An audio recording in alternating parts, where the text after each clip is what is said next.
Já observou que muitas vezes nós estamos em um looping gigante de reuniões? É reunião início da manhã, meio da manhã, final da manhã, início da tarde, meio da tarde, final da tarde e talvez uma call rapidinha ali perto no início da noite. Afinal, é uma call rapidinha porque não vai demorar mais que 30, 40 minutos. Será? E será que aquela reunião de fato poderia ser um e-mail? E será que é um e-mail que resolve? Antes de começar a falar sobre o assunto, não se esquece de se inscrever no meu canal, curtir, comentar, compartilhar. Fala aqui para mim quais são as tuas dúvidas sobre reuniões ou sobre liderança, que então eu produzo vídeos para conseguir te ajudar baseado nas tuas dúvidas.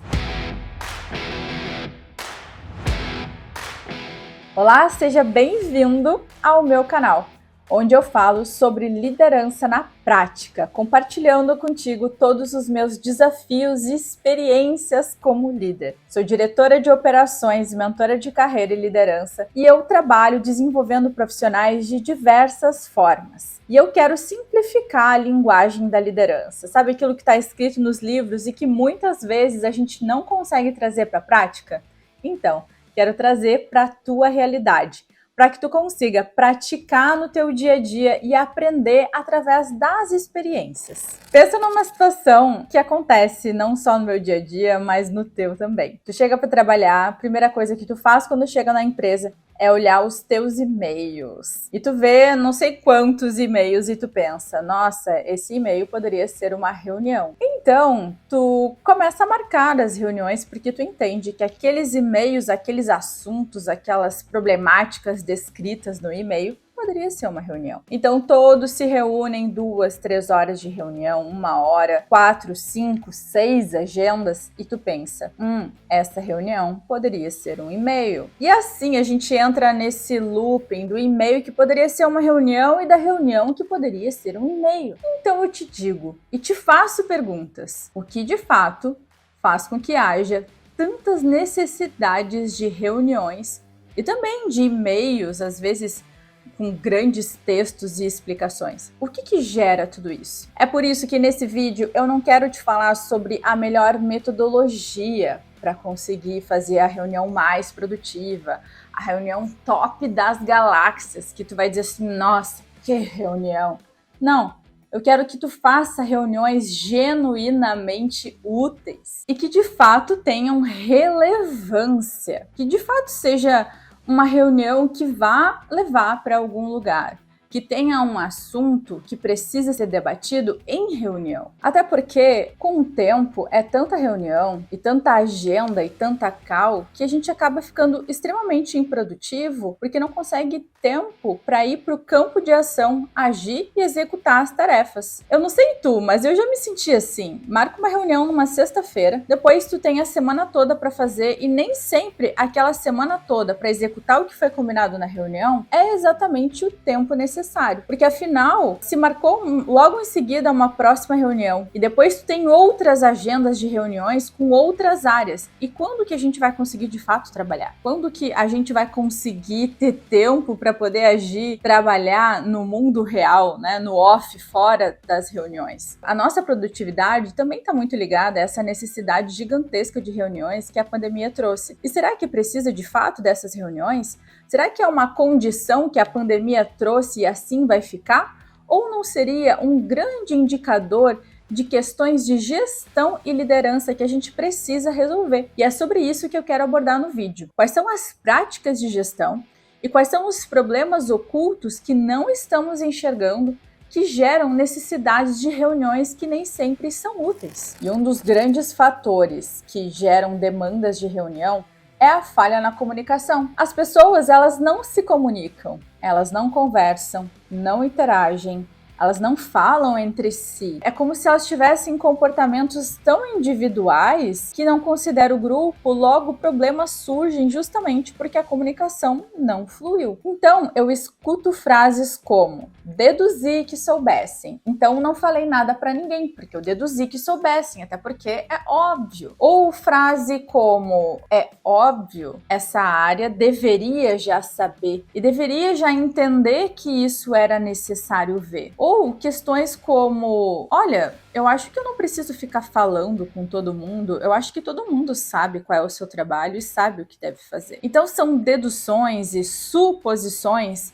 que geram uma grande falha na comunicação. Quando olhamos de forma individualizada qualquer atividade, independente da área que estamos, fica difícil a gente conseguir ter uma boa comunicação. O pensamento sistêmico, ele vai moldando a nossa forma de nos comunicarmos. Quando pensamos como um todo, considerando todas as áreas e o impacto da nossa ação em outras áreas e vice-versa, a nossa comunicação, ela fica diferente. Porque a gente passa a considerar o quanto que é importante fazer com que todas as informações naveguem nas áreas que estão envolvidas naquele processo. Mas hoje, o que acontece?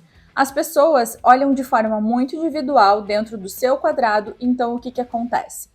Problemas surgem, dificuldades, ruídos, os processos não andam, então logo o líder então diz: precisamos de uma reunião para alinhar as pessoas para que esse trabalho então flua e seja alavancado e as pessoas consigam sair do lugar. Então logo teremos uma outra reunião na agenda, que poderia ser evitada se a comunicação fluísse através da mentalidade sistêmica que deve ser desenvolvida, da comunicação de todas as áreas, das pessoas entenderem o quanto que é importante observar o processo como um todo dentro do sistema que ele está inserido, que é a empresa e todas as áreas que compõem ela, e a partir disso ele conseguir fazer interface com todas as áreas, comunicando, interagindo, trocando, compartilhando ideias, para que o processo flua através da boa comunicação, e não de uma reunião que vai promover essa comunicação.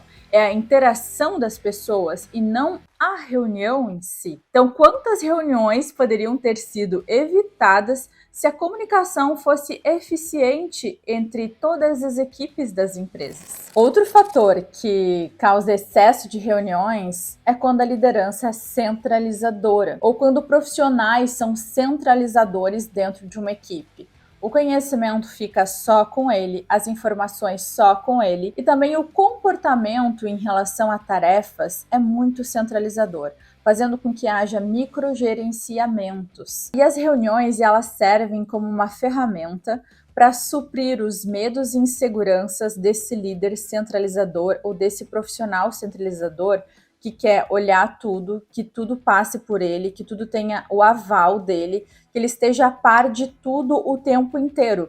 Então ele marca uma sequência de reuniões para conseguir fazer o follow-up de todo esse processo, porque ele não consegue confiar nas pessoas e dar autonomia para as pessoas voarem sozinhas e executarem as tarefas que precisam ser feitas. Então ele marca uma reunião para que ele consiga olhar tudo, observar tudo, porque ele ainda está muito focado naquele modelo de comando e de controle, centralizando para que tudo saia certo. Eu entendo que o líder, tudo vai acabar caindo nele como responsabilidade. Ele é a peça central.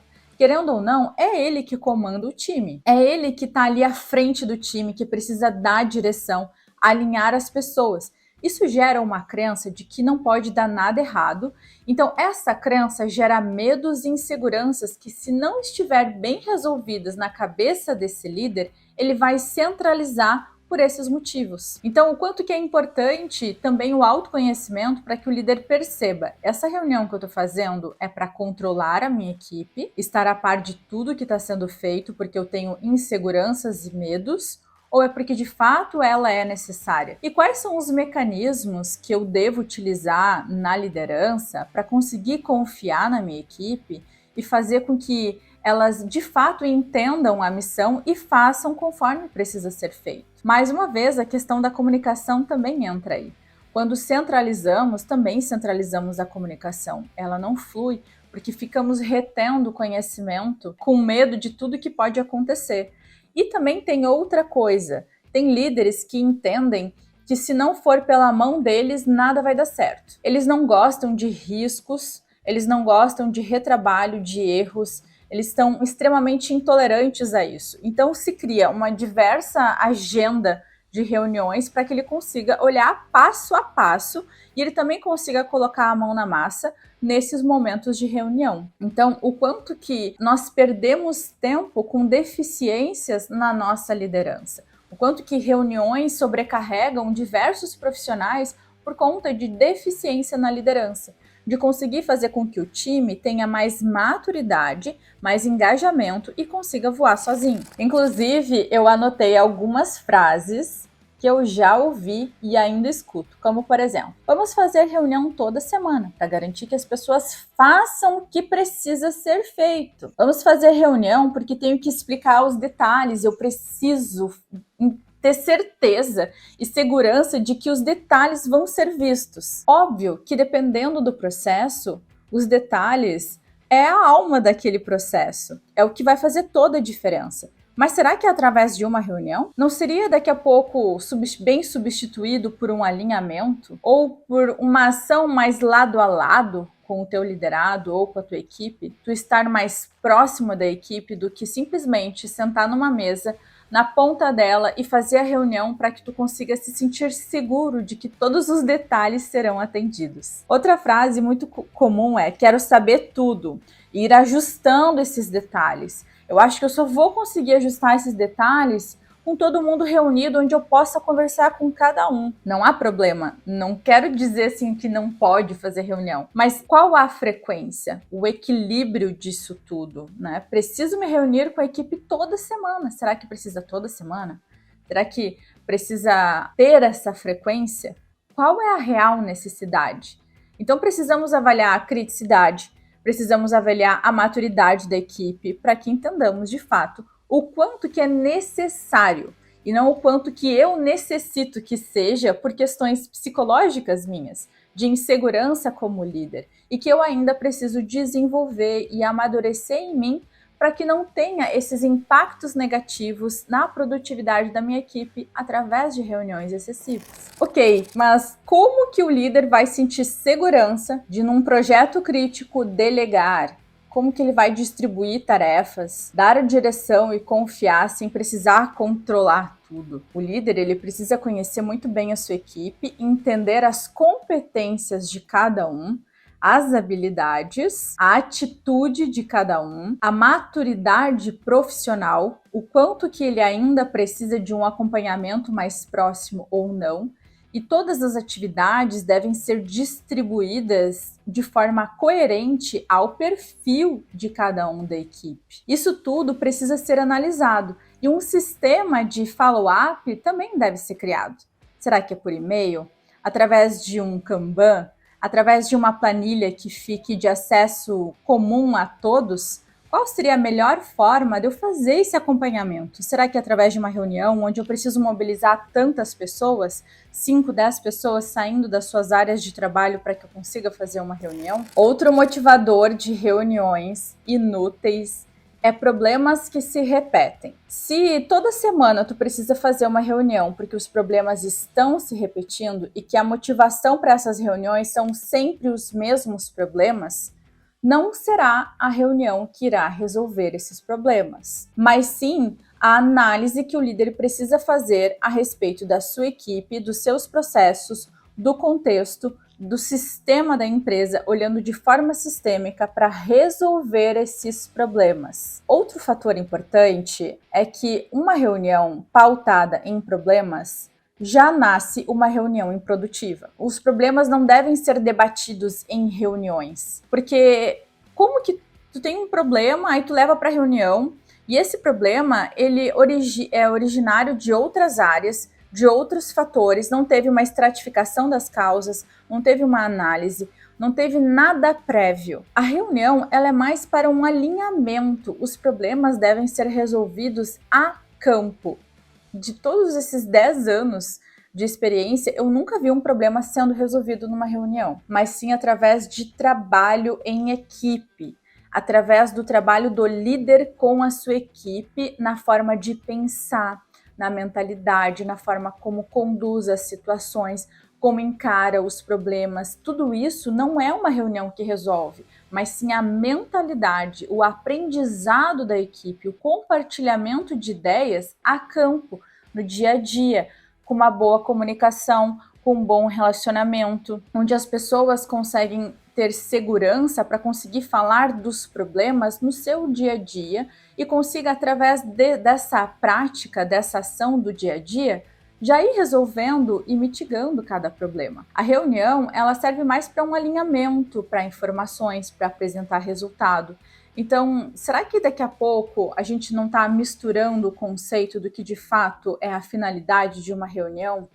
E a gente traz todos os problemas de uma organização, entendendo que esses problemas só se resolvem em reunião? Será que é só através da união de todo mundo que a gente consegue resolver? É só colocando todo mundo numa sala e agora o bicho vai pegar, a gente vai falar de ponto a ponto, todo mundo vai ficar sabendo. Não importa, porque o que importa é a atitude das pessoas diante dos problemas.